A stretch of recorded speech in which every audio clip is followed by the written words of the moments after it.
1 Samuel, capítulo 2, nós vamos ler do verso 1 ao 10. 1 Samuel, capítulo 2, 1 ao 10. Glória a Deus. Fala sobre a oração de Ana. Na nossa Bíblia, eles colocam aqui no títulozinho o canto de Ana, E nós sabemos que tem alguns cantos, algumas orações que eram em forma de canto também. Amém? 1 Samuel capítulo 2, 1 ao 10. A palavra de Deus diz assim: Então orou Ana e disse: O meu coração se regozija no Senhor, a minha força está exaltada no Senhor, e a minha boca se ri dos meus inimigos, porquanto me alegro na tua salvação. Não há santo como o Senhor, porque não há outro além de ti, e rocha não há nenhuma como o nosso Deus. Não multipliqueis palavras de orgulho, nem saia coisas arrogantes da vossa boca, porque o Senhor é o Deus de sabedoria e pesa todos os feitos em balança. O arco dos fortes é quebrado, porém os débeis cingidos de força. Os que antes eram fartos, hoje se alugam por pão, mas os que andavam famintos não sofrem mais fome. Até a estéril tem 7 filhos, e quem tinha muitos filhos perde o vigor. O Senhor é o que tira a vida e o dá, faz descer a sepultura e faz subir. O Senhor empobrece e enriquece, abaixa e também exalta. Levanta o pobre do pó e desde o monturo exalta o necessitado, para o fazer assentar entre príncipes, para o fazer dar o trono da glória, porque do Senhor são as colunas da terra, e assentou sobre ela o mundo. Ele guarda os pés dos seus santos, porém os perversos emudecem nas trevas da morte. Porque o homem não prevalece pela força. Os que contendem com o Senhor são quebrantados, dos céus trovejas contra eles. O Senhor julga a extremidade da terra, dá força ao seu rei, e exalta o poder do seu ungido. Amado seja o nome do nosso Deus. Senhor maravilhoso, Deus eterno, Deus e Pai todo-poderoso, nesse momento nós te agradecemos, Senhor, por tudo que foi realizado aqui neste curso. Cada louvor, Senhor, exaltando e agradecendo o teu nome, pela palavra que o teu servo trouxe aqui, Senhor, palavra abençoada. E também nós queremos te pedir, Senhor, pela pregação que vai ser ministrada aqui, Senhor. Meu Deus, fala aos nossos corações, Senhor. Meu Deus, abre o nosso entendimento, Senhor, para que nós possamos entender a tua palavra e não só compreender, Deus. Nos capacita, Deus, a colocarmos essa palavra em prática, a colocar que essa palavra se torne o nosso estilo de vida. Senhor, nos ajuda, Senhor, nos santifica. Ó Pai, toma conta de tudo que vai ser ministrado aqui e fala aos nossos corações, em nome do teu Filho amado, Jesus Cristo. Amém. Amados irmãos e irmãs, eu estava orando a Deus, pedindo a Deus para trazer uma mensagem, essa mensagem hoje. E Deus me colocou, eu já estou estudando 1 Samuel faz um tempinho, estou relendo de volta o Antigo Testamento, livro por livro. E eu estava lendo, estudando essa passagem em casa, e eu orei a Deus e pedi para Deus me dar uma palavra, e Deus me colocou essa passagem aqui para pregar hoje aqui, sobre a oração de Ana. A oração de Ana, amados, ela nos traz muitos ensinamentos profundos para a nossa vida. Essa oração, amados, ela é uma oração profunda. Ela tem muitas coisas aqui a nos ensinar a falar aos nossos corações. Meus irmãos, quem foi Ana? Muitos de nós sabemos que Ana foi uma serva de Deus, e que Ana viveu, amados, em um período da história de Israel, e era um período que havia muitas dificuldades, pois Ana viveu no período dos juízes. Era um período onde não existia rei, existia lei, cada um fazia da forma que queria, né? Um tempo difícil, um tempo crítico para a nação de Israel, um tempo onde faltava liderança de pessoas tementes a Deus, o sacerdócio estava corrompido. Nós sabemos que o sumo sacerdote da época era Eli e os seus filhos, não tinha compromissos com Deus. O Senhor não se comunicava mais como se comunicava antes ao povo frequentemente. Esse era o período que Ana estava vivendo. A lei de Moisés estava sendo ignorada por toda a terra. E Deus, amados, como o seu soberano plano, como Deus sempre tem um plano, né? Em todas as suas ocasiões, Deus, amados, usou uma mulher estéril para dar luz a um filho, do qual esse filho iria se tornar um juiz, sacerdote e profeta da nação de Israel. E então, amados, foi nesse período aí onde Deus começou a trabalhar. E ali, amados, tinha essa serva Ana. E na história, amados, nós vemos, na história bíblica, nós vemos Deus escolhendo mulheres muitas vezes estéreis, mulheres que não conseguiam engravidar, ter filhos. E essas mulheres, Deus abençoou, abriu o ventre delas para que elas tivessem filhos e homens de Deus, como grandes mulheres como Sara, como Rebeca, como Raquel. Meus irmãos, Ana tinha um marido chamado Elcana, e esse marido Elcana era um homem que ele era um levita, ele era um coatita da família de Zufi. E os levitas se encontravam espalhados por toda a terra, e sempre quando era necessário eles iam a Siló ministrar no tabernáculo. E Elcana, marido de Ana, era um levita. E quando nós lemos as escrituras sobre Elcana, nós temos a ideia de um homem bom, de um homem que aparentemente parecia ser temente a Deus, né? Exceto pelo fato de ter tido duas esposas, exceto por isso. E ao que parece, amados, Ana era a sua primeira esposa. E ao ver que era estéril, né, o que é que acontece? Elcana casou-se com Penina para poder ter filhos e formar família. Ou seja, nós não sabemos o motivo de Elcana, como um homem de Deus, como um levita, de não ter esperado no Senhor, que o Senhor pudesse abençoar a sua serva Ana, a sua esposa, para ter filhos. Mas isso não é de se estranhar, amados, porque nós vemos na história o exemplo de Abraão. O exemplo de Abraão, do qual Deus tinha prometido que seria de Sara, da mulher de Abraão, que Deus iria levantar o filho da promessa, mas houve tudo aquilo e Sara deu Agar, a serva dela, para Abraão, e Abraão teve filho com Agar. E nós vemos também, quando nós vemos sobre a história, nós vemos homens de Deus como Jacó, que tinha 4 mulheres. Embora, meus irmãos, não era o plano original de Deus, porque o plano original de Deus é que o homem se case com uma só mulher para a vida toda. Esse é o plano de Deus, está lá em Marcos capítulo 10, do 1 ao 9. A vontade do nosso Deus é essa. Mas a gente sabe, amados, que naquela época acontecia esse tipo de coisas. E todos os anos, amados, Elcana levava sua família a Siló para adorar a Deus. E junto eles comiam uma refeição que fazia parte da adoração. Está lá em Deuteronômio, capítulo 12, do verso 1 ao 7. E essa visita anual ao tabernáculo deveria ser um acontecimento alegre para Ana. Mas, meus irmãos, o que acontecia? Todo ano, amados, quando eles iam, o que é que acontecia? Outra mulher chamada Penina irritava Ana, zombava Ana, desprezava Ana. E Ana era uma mulher que ela era amargurada, atribulada de espírito. Ela não tinha paz por causa disso, amados.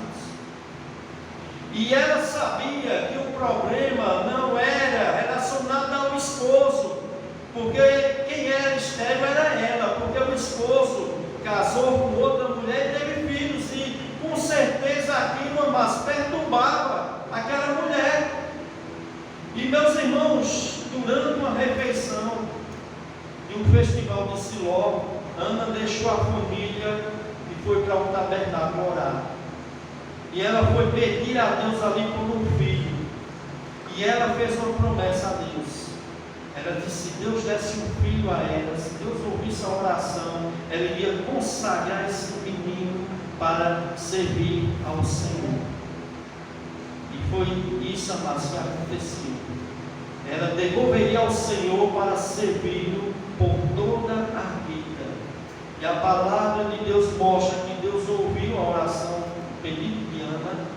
A fé, a devoção de Ana foi tão forte que ela fez uma promessa a Deus, entregar ao Senhor o que ela tinha de melhor, que no caso seria esse filho que ela estava aguardando tanto. E Deus abençoou, amados.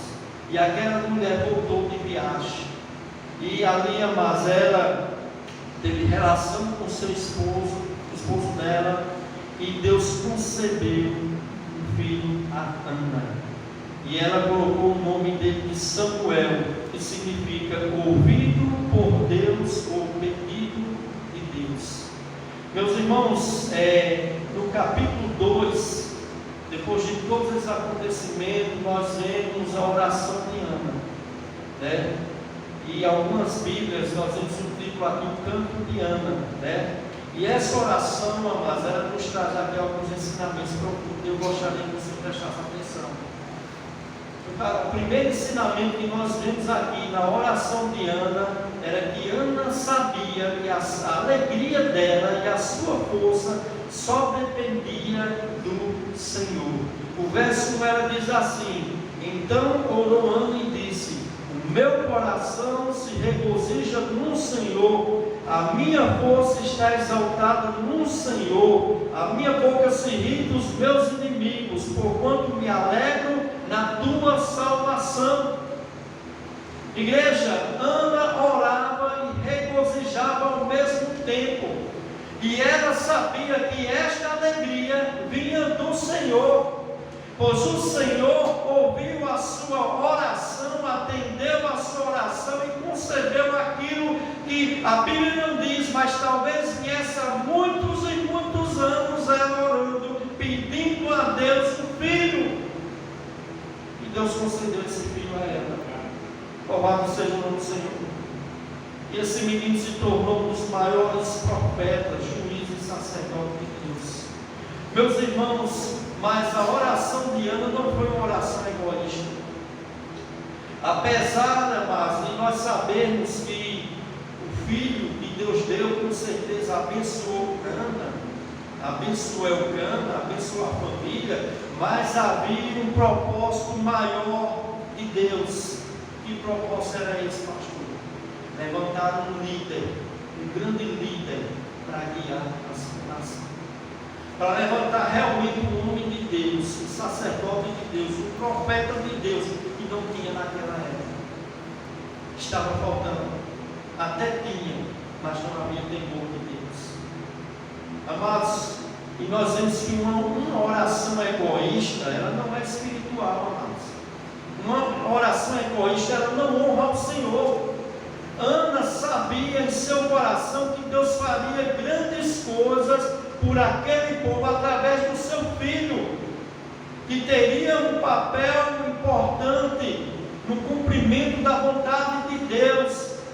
E a sua oração, a adoração dessa mulher veio repleta alegria ao Senhor. E eu quero dizer logo aqui, amados, para a nossa vida, olha, Deus quer que a gente o sirva com alegria, com alegria no coração, amados. Deus quer que eu, que você, que a gente ore, que a gente louve, que a gente adore, que a gente sirva a Deus com alegria, apesar das circunstâncias que nós temos enfrentado e passado. Talvez você diga: pastor, não estou com o coração tão alegre, eu tenho passado tantas coisas na minha vida. tem passado tantas dificuldades, tantas coisas na minha vida têm me causado tristeza, decepção, angústia, tribulações, dores. Mas eu te digo, meu irmão, minha irmã, sirva ao Senhor com alegria. Adore ao Senhor com alegria. Exalte ao Senhor com alegria, porque a alegria, quem vai nos dar a verdadeira alegria no coração é Deus. Independente das circunstâncias que você está passando, que você está enfrentando, que eu estou enfrentando, é o Senhor que nos levanta, nos fortalece e nos dá alegria para nós servirmos a Ele. Senão nós estaremos perdidos, amados. E você vê a diferença dessa oração de Ana da primeira oração que Ana fez. Veja aí, 1 Samuel, verso 10. 1 Samuel, verso 10. Veja a primeira oração de Ana, como Ana estava, e veja essa segunda oração, como Ana ora a Deus. 1 Samuel 10 diz assim: levantou-se Ana com amargura de alma e orou ao Senhor e chorou abundantemente. Veja agora 1 Samuel 2:1. Então orou Ana e disse: o meu coração se regozija no Senhor, a minha força está exaltada no Senhor, a minha boca se ri dos meus inimigos, porquanto me alegro na tua salvação. Meu irmão, era uma outra oração. Agora é uma oração de alegria, de gratidão em forma de cântico. Deus pode mudar a nossa situação, mas apesar de tantas lutas que todo cristão passa, é normal. Todos nós passamos, faz parte da vida, faz parte do ensinamento de Jesus para a nossa vida, para nos amadurecer, nos tornarmos mais fortes, mais maduros. Mas o Senhor, amados, restaurou a alegria do coração daquela mulher. Meu irmão, aquela mulher tem um coração amargurado. Você sabe o que é ter um coração amargurado? Você sabe o que é ter um coração triste? Um coração sem alegria. Era como Ana se sentia.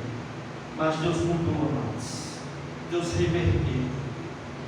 Deus tirou aquela tristeza, aquela amargura que estava no coração daquela mulher. Louvado seja o nome do Senhor, meus irmãos. Meus irmãos, eu me lembro do Salmo 126. O Salmo 126, o Salmo escrito por Davi, um Salmo de romagem. Um Salmo que está relacionado ao povo quando foram libertos do cativeiro babilônico. E esse Salmo, amados, é um Salmo onde diz: quando o Senhor restaurou a sorte de Sião, ficamos como quem sonha. Meus irmãos, esse salmo estava relacionado a um período onde um povo passava 70 anos aprisionado na Babilônia por ter desobedecido a Deus, foram levados como escravos, sofrendo ali naquele lugar. 70 anos não é um dia, 2 dias, mas você pode imaginar que uma criança que entrou com 1 ano lá, quantos anos essa criança saiu? Você pode imaginar quantas pessoas que entrou lá e morreram lá já velhas. Mas chegou o dia que o Senhor restaurou a sorte de Sião, e eles disseram: ficamos como quem sonha. Quando o Senhor libertou o seu povo do cativeiro. E ainda diz: então a nossa boca se encheu de riso e a nossa língua de júbilo. Os que com lágrimas semeia, com júbilo separão.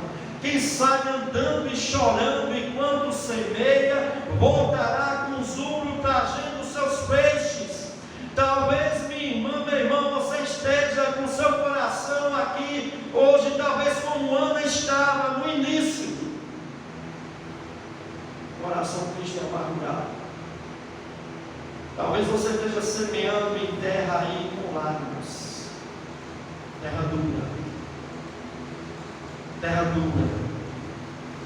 Mas quem sai, amados, andando e chorando enquanto semeia, voltará com júbilo trazendo os seus peixes. Louvado seja o nome do Senhor. Segundo lugar, amados, Ana teve a sua força exaltada. O verso 1 diz assim, ainda no verso 1: então orou Ana e disse: o meu coração regozija no Senhor, a minha força está exaltada no Senhor. Meus irmãos, ter uma força exaltada significa o que, pastor? Aqui nesse texto, mas nesse texto significa receber força de Deus e ser ajudado por Deus. Receber força de Deus e ser ajudado por Deus de uma maneira especial durante um tempo de crise. E foi isso que o Senhor fez com Ana. Essa palavra no original força aqui, mas significa chifre. Algumas vezes a palavra chifre na Bíblia pode simbolizar força e poder, como fala lá em Deuteronômio 33, verso 17. A palavra no original aqui para força é chifre, né? Você não estranha quando você pegar algumas Bíblias e tiver a palavra chifre, porque essa palavra chifre, mas principalmente quando eu gosto mais antiga, na Bíblia, simboliza força e poder. Amém? Então, amados, Deus deu força àquela mulher. Deus deu força àquela mulher. E poder durante o tempo de crise. E a nossa força, amados, ela vem do Senhor. Quando o apóstolo Paulo disse: eu tudo posso naquele que me fortalece. E tudo eu posso ali, amados, não é viver uma vida boa, não é viver uma vida cheia de dinheiro, ser milionário, ter jato, é viver passando por lutas, perseguições, passar por fome, passar por nudez, passar por dificuldades, ser exaltado e também ser muitas vezes, amados, humilhado. Tudo eu posso naquele que me fortalece. A nossa força, amados, vem do Senhor. É o Senhor que nos levanta, é o Senhor que nos reveste de força. E eu quero dizer aqui a você, talvez você pensou muitas vezes na sua caminhada em desistir, porque você é um ser humano. Por mais que você diga eu sou ninguém é super crente, amados. Não existe super-homens evangélicos. Existem pessoas de carne e ossos, do qual habita o Espírito de Deus dentro dessas pessoas. Mas há momentos da nossa vida, meus irmãos, que a gente pode desanimar na nossa caminhada. Mas é o Senhor que vai nos revestir de forças nos momentos difíceis, como o Senhor fez com Ana. O Senhor, amados, ela diz que o meu coração se regozija no Senhor, a minha força está exaltada no Senhor. A minha força e a tua força não vem de nós. A capacitação de suportar as adversidades da vida, mas não é porque você é super crente, não. Não é porque você ora muito, faz parte, o crente tem que orar, o crente tem que ler Bíblia, ele tem que estudar a Bíblia, ele tem que obedecer a palavra de Deus. Mas a nossa força, amados, ela vem de Deus. Ela vem de Deus. E ainda ela disse: a minha boca se ri dos meus inimigos, porquanto me alegro na tua salvação. A boca se ri dos meus inimigos. O que significa isso? Que era gloriou-se com a vitória de Deus sobre os inimigos, né? E que o Senhor o salvou. O salvou de quê, pastor? O salvou dela deixar de ser uma mulher estéril e ter filhos. Deus abençoou aquela mulher, amados. Deus deu mais 5 filhos àquela mulher fora Samuel. Aquela mulher que humilhava Ana, né? Deus deu a vitória a Ana, ela contemplou a vitória que Deus deu a Ana, sobre a vida de Ana. Porque o nosso Deus é um Deus de vitória, sim, amados. Amém. Nós servimos a um Deus que Ele é vitorioso, Ele é o Senhor dos exércitos, Ele é todo poderoso.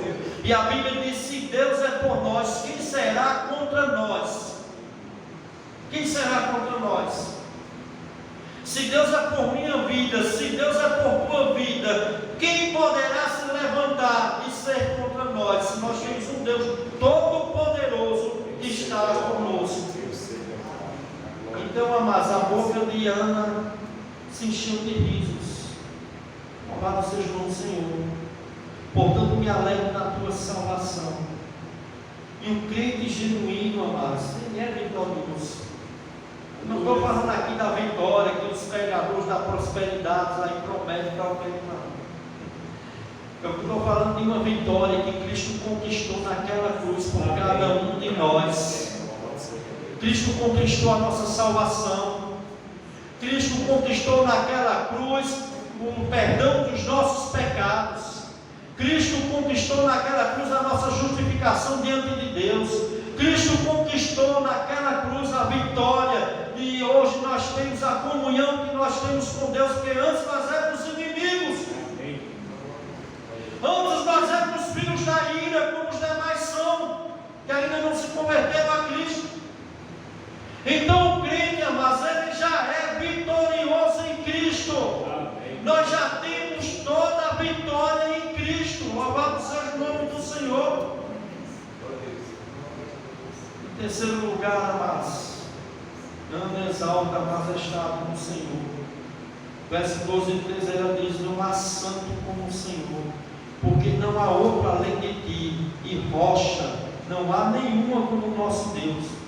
Não multiplique palavras de orgulho, nem saiam coisas arrogantes da vossa boca, porque o Senhor é o Deus de sabedoria e pesa todos os feitos na balança. Amados, quando nós contemplamos a santidade de Deus, a grandeza de Deus, nós vemos que Ele é o único Deus, nós começamos a ver a vida com outra expectativa. Ana conhecia o caráter de Deus e exaltou seu atributo glorioso. Deus, Ele é santo e Ele é o único Deus verdadeiro, e Ana sabia disso. E Ana exalta e glorifica esse Deus. Amados, nossas necessidades, nossas dificuldades, nossos problemas, nossas limitações não são nada comparado com a grandeza do nosso Deus santo, o nosso Deus poderoso, que é a nossa rocha, o único Deus e a nossa rocha, como o verso 2 fala. Rocha aqui é uma metáfora, é uma figura de linguagem que a semelhança, a força de Deus, a segurança que nós temos em Deus. Por isso nós podemos confiar em nosso Deus. Ele é a nossa rocha. Ele é a nossa rocha. No Senhor a força, amados. No Senhor a estabilidade. No Senhor a segurança. Porque Ele é rocha, Ele não muda. Deus não muda. Louvado seja o nome do Senhor. Por isso eu quero dizer uma coisa: você pode confiar na majestade, no poder de Deus. No poder de Deus. Nós estamos seguros na mão de Deus. Nós estamos seguros na mão do nosso Deus. Louvado seja o nome do Senhor. Porque Ele é a nossa rocha. Ele é a nossa segurança. A nossa segurança não está nos príncipes, nos cavalos. Nossa segurança não está em políticos. Nossa segurança não está no homem aqui da terra de carne e osso. A nossa segurança está no Senhor. Glória a Deus. Ele é o nosso rochedo. Ele é a nossa fortaleza. Ele é a rocha. Que nós possamos pisar firmes e continuarmos firmes para a glória do Senhor. E Ana reconheceu isso, amados. Salmo 18, do 1 ao 2 diz assim: eu te amo, ó Senhor, força minha.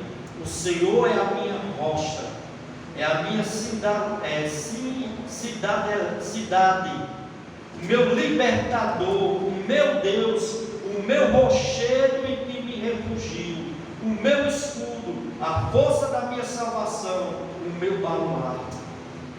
O Senhor é a nossa força, a nossa segurança. Por isso, meus irmãos, eu sei, meus irmãos, que as coisas estão aí, está aí a guerra aí, está acontecendo, vai acontecer mais, vai muito mais. As profecias bíblicas estão se cumprindo. As profecias bíblicas têm que se cumprir. A palavra de Deus é verdadeira e fiel. Está a guerra de Israel lá no Oriente Médio, né, com Irã, guerra. Vai ter outras guerras. Mas nós sabemos o seguinte, amados: os que confiam no Senhor são como o monte Sião, que não se abala, mas que permanece para sempre. Devemos continuar confiando no Senhor. Essas coisas têm que acontecer, é bíblico. Mas nós precisamos estar confiando no Senhor, porque a nossa segurança está nele, amados. A segurança do cristão não está, amados, nas forças armadas, não está nas coisas aí, embora tenha essas instituições instituídas por Deus, mas a nossa segurança está no nosso Deus. Ele é o nosso rochedo, é a nossa fortaleza, é aquele que nós confiamos e podemos confiar e descansar. Vai ter que se cumprir as coisas, está se cumprindo para a glória do Senhor. Qual o fim de tudo? A glória do Senhor. Amém. Tudo vai render glória para Deus. O plano glorioso do Senhor, a nossa redenção final, quando o Senhor vir buscar o seu povo, a sua igreja.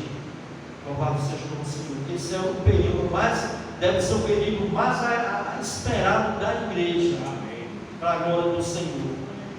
E Ana disse que o Senhor também é Deus de sabedoria, né? Quando ela diz aqui, verso 3: não multipliqueis palavras de orgulho, nem saia coisas arrogantes da vossa boca, porque o Senhor é Deus de sabedoria e pesa todos os feitos na balança. Meus irmãos, as pessoas devem ter cuidado no que falam e como falam. Devemos ter cuidado no que nós falamos e como nós falamos, porque quando estamos diante de Deus, Deus conhece todas as coisas. Deus conhece os nossos pensamentos, o que dizemos, o que falamos. Deus conhece tudo. Deus ouviu todas as palavras maldosas e benignas contra Ana. Deus ouviu tudo, amados. Como Deus também ouviu, a oração vinda da boca de Ana, sem ela nem falar, apenas movendo os seus lábios. Porque, pastor, Deus, Ele é onisciente, amados, e Ele é onipresente. Não precisa nem sair a palavra dos nossos lábios, Deus já sabe onde está o nosso coração. E o que é que acontece, amados? Ele é santo juiz, e Ele avalia e nos dá conforme aquilo que nós falamos, pensamos e fazemos, porque o Senhor não pode deixar impune, amados, a perversidade do pecado, porque Ele é um Deus santo e justo, E não multipliqueis palavras de orgulho, nem saia coisa arrogante da vossa boca, porque o Senhor é o Deus de sabedoria, Ele conhece tudo, Ele está presente em todos os lugares, e Ele conhece todos os nossos pensamentos, e pesa todos feitos na balança. O que significa balança na Bíblia? Meus irmãos, às vezes a balança é um símbolo de justiça e julgamento divino. Ela representa a avaliação das ações, do caráter da pessoa diante de Deus, para pesar as obras dos indivíduos e determinar sua recompensa ou punição. Balança um lembrete da importância de nós vivermos uma vida justa e íntegra diante de Deus, porque um dia Deus há de julgar. Deus há de julgar, mas nada passa por um. Quarto lugar, amados, Ana reconheceu a graça do Senhor. No verso 4 ao 8, diz: o arco dos fortes é quebrado, porém os débeis cingidos de força. Os que antes eram fartos, hoje se alugam por pão, mas os que andavam famintos não sofrem mais fome. Até a estéril deu 7 filhos, e a que tinha muitos filhos perde o rigor. O Senhor é o que tira a vida e dá, faz descer a sepultura e faz subir. O Senhor empobrece e enriquece, abaixa e também exalta. Levanta o pobre do pó e desde o molduro exalta o necessitado, para fazer assentar entre príncipe, para fazer dar o trono da glória. Porque do Senhor são as colunas da terra, que assentou sobre a terra. Deus é santo, Deus é justo, Deus é sempre fiel, a sua palavra, mas Ele é cheio de misericórdia e de graça. Não podemos esquecer que o nosso Deus é gracioso. Ele é misericordioso. E as misericórdias de Deus é a causa que nós nos consumimos. Porque as suas misericórdias se renovam a cada manhã. Não é a sua palavra. Muitas pessoas pregam e dizem a palavra de Deus se renova a cada manhã. Não, as misericórdias do Senhor se renova a cada manhã. E diz que o arco dos fortes é quebrado, porém os débeis cingem-nos de força. O que significa isso, pastor? Guerreiros poderosos caem, enquanto fracos cambaleiam, vencem a batalha. Pessoas fortes caem, fracos o Senhor levanta. Glória a Deus pela sua graça, sua bondade, sua misericórdia. Os que antes eram fartos, hoje se alugam por pão, mas os que andavam famintos não sofrem mais fome, como o verso 5 fala. Os ricos, antes fartos, buscam algo para comer, estão até dispostos a trabalhar por sua comida, enquanto os pobres famintos têm o alimento em abundância. Por quê? Porque a nossa providência, nosso sustentador é o nosso Deus. É o nosso Deus, amados. Chegará um tempo aqui nesse mundo que não vai adiantar ter dinheiro algum, porque não vai ter comida. Eu sei que a igreja, alguns creem que a igreja vai passar pela grande tribulação. Eu não creio nessa teoria. Eu creio que a igreja será arrebatada antes.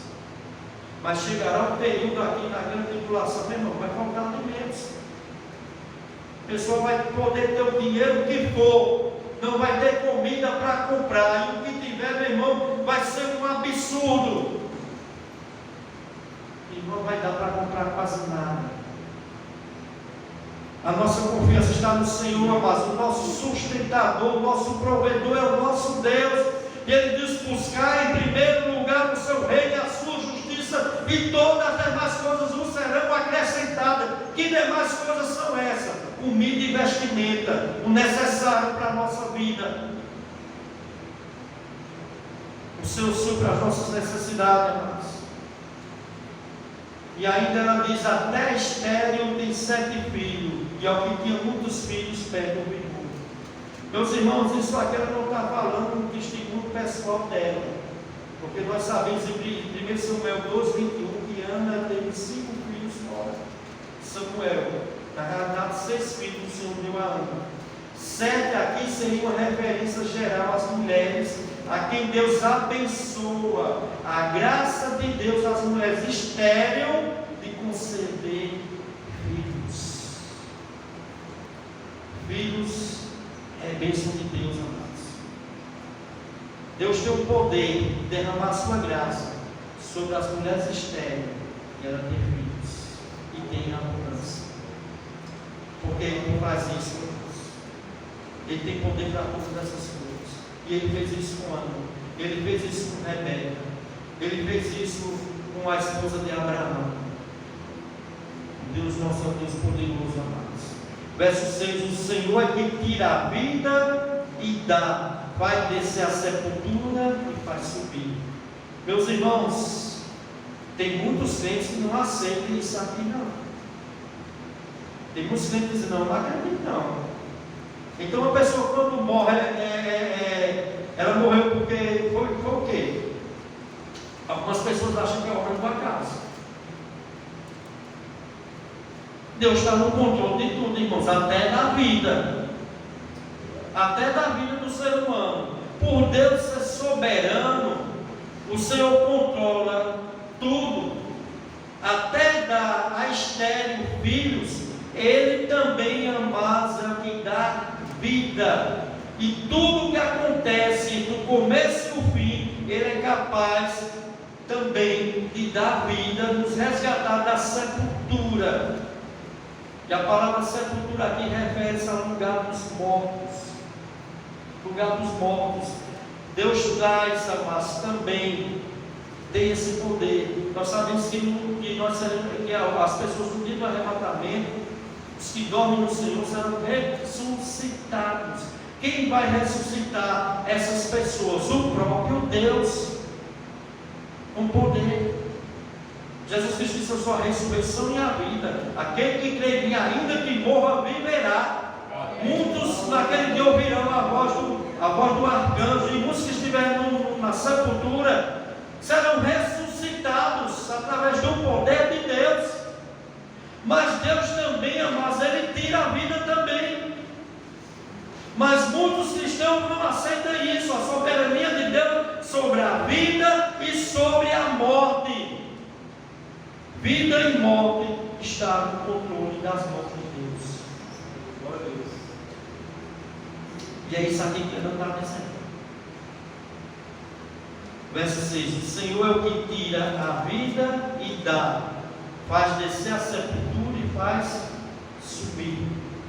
Deuteronômio 32, 39, o Senhor diz: vede agora que eu sou, eu somente, e mais nenhum Deus além de mim. Eu mato, eu faço viver, eu firo e salvo. Não há quem possa livrar alguém das minhas mãos. Glória a Deus. Jó 14, 5 diz: tu já avaliaste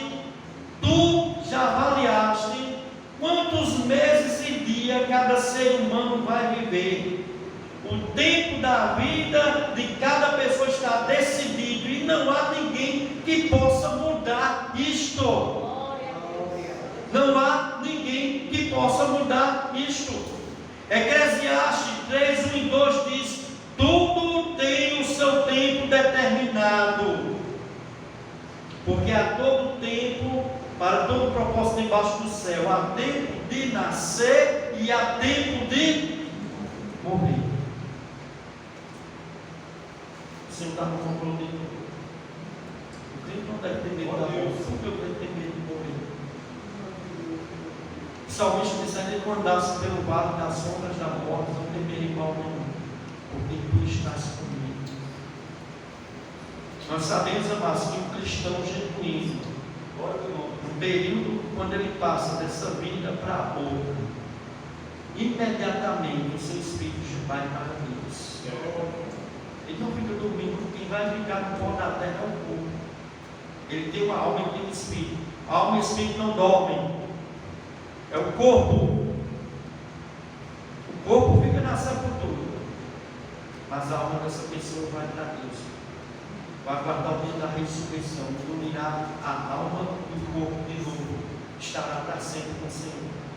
Então Deus tem nas suas mãos o controle de tudo, amados, inclusive da vida. E Ele possui o direito sobre a vida e a morte de todos os seres humanos. E Ana, na sua oração, reconhece essa verdade. Estou já terminando, amados. Ainda está na hora. Verso 7: o Senhor empobrece e enriquece, abaixa e também exalta. Aquele que tem o controle da vida, da morte, é aquele que controla a pobreza e as riquezas. O Senhor, mas é quem empobrece e quem enriquece.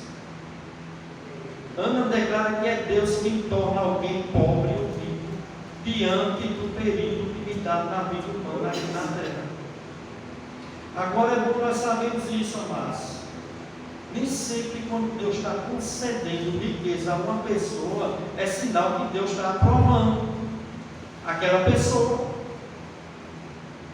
Nós precisamos entender isso. Tem muitas pessoas aí que acham que porque tem riquezas, tem dinheiro, são abençoados por Deus, e os que não têm estão sendo amaldiçoados. Não tem nada a ver, irmãos. Os fariseus pensavam isso. Você sabe por que Jesus contou a história do rico, do homem rico, Lázaro? Você sabe por causa de quê? Por causa dos fariseus, eles eram avarentos. Aqueles homens achavam que uma pessoa, por ser pobre, ser doente, era amaldiçoada por Deus. Em Lucas 16, 13 e 14, o Senhor diz assim: ninguém pode servir a dois senhores, porque há de aborrecer de um e amar ao outro, ou se devotará a um, desprezará o outro. Não podeis servir a Deus e as riquezas. E o verso 14 diz: os fariseus, que eram avarentos, ouviam tudo isso e ridicularizaram Jesus. Então Jesus falou sobre isso. Nem sempre riqueza é sinal de aprovação de Deus. É Deus que enriquece, é Deus que empobrece? Com certeza, mas é o que a palavra de Deus está dizendo aqui. Nós não podemos ir contra a palavra. Mas nós vimos que teve uma igreja lá no Apocalipse, capítulo 3, conhecida como a igreja de Laodiceia. Era uma igreja rica, era uma igreja próspera, era uma igreja diferente das outras. Não estava passando por tribulação, não estava passando por dor, não estava passando por perseguição, que é a igreja de Esmirna, a igreja pobre e perseguida. Laodiceia era o oposto. O pastor lá de Laodiceia era rico, os membros daquela igreja eram ricos. Mas o que é que acontece, amados? Apocalipse 3, do 16, Apocalipse capítulo 3, do verso 16 ao 18 diz: assim porque és morno, nem és quente, nem frio, estou a ponto de vomitar da minha boca. E o Senhor diz: pois dizes, estou rico e abastado, não preciso de coisa alguma, e não sabes que tu és infeliz, sim, miserável, pobre, cega e nu.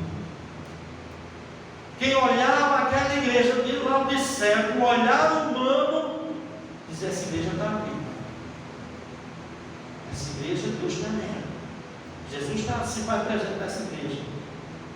Mas no olhar espiritual, amados, que só Deus soube, aquele olhar que só Deus sabe, o Senhor avalia aquela igreja e diz que era uma igreja pobre, miserável, cega, apesar dela ser uma igreja tão grande, próspera e rica,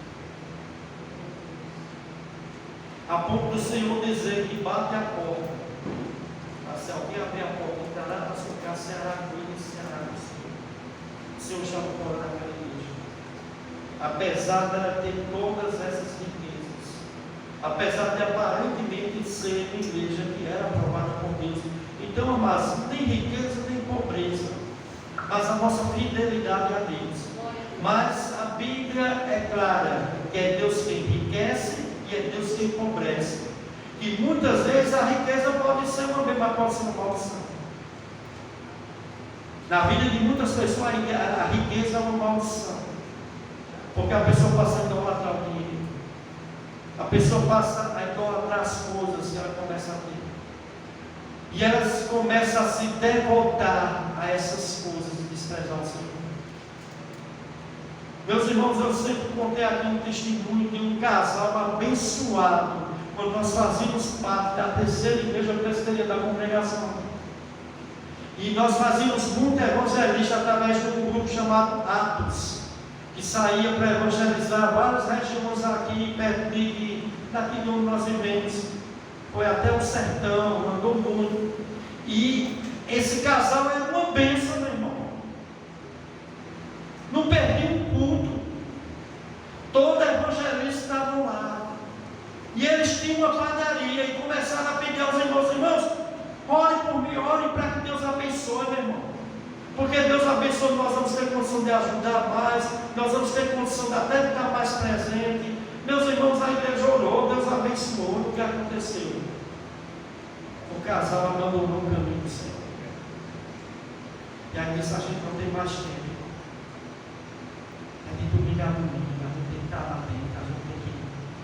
Às vezes a riqueza, mas é uma maldição na vida de uma pessoa. Às vezes a riqueza leva a pessoa à ruína, leva a pessoa ao abandono até da fé. Como o apóstolo Paulo falou, o amor ao dinheiro é a raiz de todos os males. Nessa cobiça, muitos se desviarão da fé. Então, amados, nós sabemos, irmãos, que é Deus que faz isso. Mas o que nós temos que fazer, amados? Confiar no nosso Deus. Deus tem suprido a nossa necessidade. Deus tem nos dado o necessário. Deus sabe até onde nós podemos ir. Amém? Deus sabe até onde nós podemos ir. Lázaro era um mendigo. Lázaro passou muitas necessidades, amados. Lázaro ficava no portão da casa daquele rico, desejando se alimentar das migalhas que caíam da mesa daquele homem, e ele não dava nada. Mas houve uma grande diferença depois da sepultura, porque a nossa vida se limita não só aqui. Um dia nós vamos deixar tudo isso aqui, um dia a riqueza passa, um dia o dinheiro fica, um dia carro novo fica, casa nova fica, igreja grande fica, tudo vai ficar. E para onde nós não vamos poder levar nada material aqui. E foi o que aconteceu com Lázaro e aquele homem rico.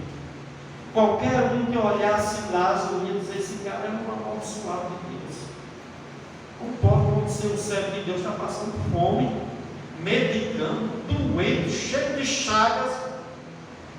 Qualquer um judeu daquela época, quando olhava Lázaro, dizia: isso é um miserável. Mas era um servo de Deus, meu irmão. Era um crente. Porque se ele não fosse um crente, ele não tinha ido para o céu, ele não tinha ido para o céu de Abraão. Mas um dia aconteceu que morreu o mendigo e morreu o rico. Foram para o lugar distinto. E isso vai acontecer na vida de muitas pessoas. É Deus que enriquece, é Deus que empobrece. Mas olha, louve a Deus pelo que Deus te dá. Deus sabe da condição de cada um de nós, amados. Deus sabe até cada um de nós iremos. Deus sabe se desse riquezas, se nós iríamos continuar realmente servindo a Ele, de sinceridade. Talvez o seu coração, que é enganoso, pode dizer até: como eu ia servir a Deus. Você iria estar na igreja assim. Se você fosse um milionário agora, um milionário, você estaria aqui? Você estaria viajando, curtindo aí nos hotéis, aí conhecendo as cidades aí fora, aí vendo um pouco melhor. Meus irmãos, Deus conhece e Deus sabe. Provérbios 23, 4, 5 diz: não esgote suas forças tentando ficar rico. Tenha bom senso. A riqueza desaparece assim que vocês a contemplam. Elas criam asa e voam como águia para o céu. Eclesiastes 5,10 diz: quem ama o dinheiro jamais terá o suficiente. Quem ama as riquezas jamais ficará satisfeito com seus rendimentos. E isso também não faz sentido. Mas Ana deixa claro que é o Senhor que empobrece e enriquece, que levanta o pobre do pó desde o molduro e exalta o necessitado, para fazer assentar entre príncipes, para fazer herdar o trono da glória. Meus irmãos, isto aqui Jesus fez por nós. Amém. Você pode ser uma pessoa que não tem bens materiais aqui nesse mundo, mas você tem uma riqueza incalculável no céu de glória. Cada um de nós temos uma riqueza incalculável, mas prata nenhuma, dinheiro nenhum, nada desse mundo poderia comprar aquilo que Cristo conquistou para nós, que Cristo conquistou para cada um de nós. Louvado seja o nome do Senhor, amados. E isso Cristo fez por cada um de nós. 1 Coríntios 1, 26, 29, com Paulo terminando aqui, o apóstolo Paulo diz: irmãos, reparais, pois, na vossa vocação, visto que não foram chamados muitos sábios segundo a carne, nem muitos poderosos, nem muitos nobres de nascimento. Pelo contrário, Deus escolheu as coisas loucas do mundo para envergonhar os sábios, escolheu as coisas fracas do mundo para envergonhar os fortes. Deus escolheu as coisas humildes do mundo e desprezadas, e aquelas que não são, para reduzir a nada as que são. Verso 29, a fim de que ninguém se vanglorie na presença de Deus. Anda, reconhece a graça de Deus sobre a vida de cada pessoa, na morte, na vida, na pobreza, na riqueza, na esterilidade, em qualquer coisa. A graça de Deus nos basta. É a maior riqueza de Deus. É a maior riqueza de Deus, meus irmãos. Tem pessoas que têm tanto dinheiro, mas não tem o dinheiro que você tem. Não tem, amados. E talvez nunca vá ter. Isso aqui vai passar. Vai passar, amados. Silvio Santos morreu. No tempo desse a gente via Silvio Santos lá na televisão, fazendo seu programa aí, milionário, bilionário, não sei. A vida dele acabou. Ninguém nem mais fala dele. Quantas e quantas pessoas igual a ele já não foram. E para onde foram? Não levaram nada. Uns vão para um céu de glória, e outros vão para onde? Da perdição e pobreza eterna, sofrimento eterno, ranger de dente. Ana reconheceu a proteção do Senhor. Verso 8 ao 10 diz: levanta o pobre do pó, desde o morto ao necessitado, para fazer assentar entre Cristo, para fazer dar o trono da glória, porque do Senhor são as colunas da terra, e assentou sobre eles o mundo. Ele guarda os pés do seu santo, porém os perversos emudecem nas trevas da morte, porque o homem não prevalece pela força. Deus, amados, Ele estabeleceu o mundo, e aquilo que acontece no nosso planeta está sob o cuidado de Deus. E é Ele, amados, que protege os seus santos, que guarda os seus santos. Porque nós podemos até pensar, amados, muitas pessoas até podem pensar que Deus abandonou a terra nas mãos de Satanás. Algumas pessoas podem até pensar isso, que Deus deixou tudo aqui nas mãos do diabo e de seus demônios. Mas esse mundo pertence a Deus, amados. E Ele está no controle de tudo. Ele não deixou de estar no controle. Pastor, tanta coisa ruim está acontecendo, mas Deus não perdeu o controle. Tudo está no controle das mãos de Deus soberano. Essa terra pertence a Ele, meu irmão. Foi Ele que criou. O verso 8 diz: levanta do pó e desde o motor exalta o necessitado, para fazer assentar entre os príncipes, para fazer dar o trono de glória, porque do Senhor são as colunas da terra, e assentou sobre ela o mundo. Do Senhor, amados, não é do diabo. Salmo 113, 9 diz: o Senhor estabeleceu o seu trono nos céus, e como rei domina sobre tudo que existe. Provérbios 19, 21 diz: muitos são os planos do coração do homem, mas o que prevalece é o propósito do Senhor. Daniel 2,21 diz que Ele muda as épocas e as estações, destrona reis e estabelece reis, porque Ele está no controle de tudo. Isaías 14:24 diz: jurou o Senhor dos exércitos, dizendo: como pensei, assim sucederá, e como determinei, assim se efetuará. Deus tem um plano, amados. Nada aqui está fora desse plano de Deus. Nada aqui saiu do controle de Deus, apesar de todas essas tragédias que estão acontecendo por causa do pecado da perversidade do ser humano. Mas Ele continua no seu trono, governando no controle. E o Senhor Deus estabelecerá sobre a terra também o reino do seu Filho, pois o verso 10 diz isso: os que contêm com o Senhor serão quebrantados dos céus por veja contra eles. O Senhor julga a extremidade da terra, dá força ao seu rei e exalta o poder do seu ungido. Apesar da palavra ungido, poder ser referido aos reis daquela época, que era ungido para ser rei. Essa palavra aqui tem outro sentido, mas essa palavra ungido aqui tem um sentido de Cristo, do Messias, Jesus. O Senhor aqui, amados, Ele vai estabelecer um tempo do qual estará o seu reino eterno para todo sempre, o qual o seu filho se assentará no trono de Davi e vai governar literalmente esta terra restaurada para a glória do Senhor, com poder, com justiça.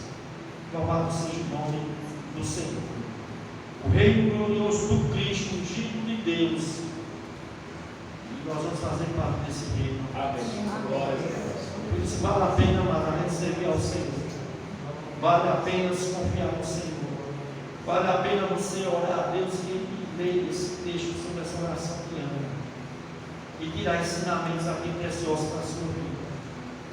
E o que nós vamos aprender de tudo isso? Que nós podemos confiar nos planos, nos propósitos do Senhor.